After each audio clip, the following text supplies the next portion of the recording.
આ ચીકી માટે મેં અહીંયા સિંગદાણા લીધા છે 250 ગ્રામ ને 250 ગ્રામ તલ લીધા છે. ગોળ પણ 500 ગ્રામ લીધો છે. તો આપણે આજે માવા ચીકી બનાવશું. એમાં જે તલ લીધા છે એ ઉમેરી દેવાના છે. આપણે તલને થોડા શેકી લેવાના છે. તલ આપણા શેકાઈ ગયા છે. આપણે બાઉલમાં કાઢી લઈશું. દાણા છે એને પણ શેકી લઈશું. આપણા સિંગદાણા સરસ ધીમા તાપે શેકાઈ ગયા છે. જો આવી રીતે એના ફૂતળા છૂટા પડે ત્યાં સુધી આપણે એને શેકાવા દેવાના. તલ પણ આપણા ઠંડા થઈ ગયા છે અને સિંગદાણાના પણ આવી રીતે આપણે ફોતરા કાઢી નાખ્યા છે.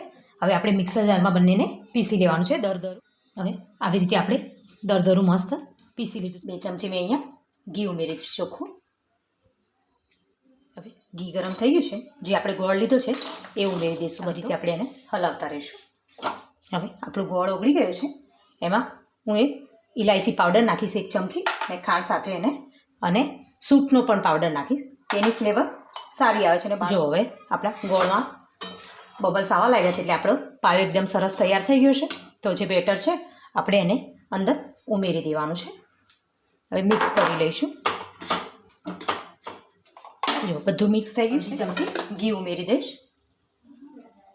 મેં અહીંયા થાળીમાં કાઢી લીધું છે તો આપણે એને ફેલાવી લઈશું. હવે આવી રીતે મેં વાટકી લીધી છે એની પર ઘી લગાવીને આને સરસ આમ બેટર ઠંડુ થઈ ગયું છે. તો હું આવી રીતે એના પીસીસ કરી લઈશ. તો જોઈ શકો છો આપણી માવા ચીકી સરસ તૈયાર થઈ ગઈ છે.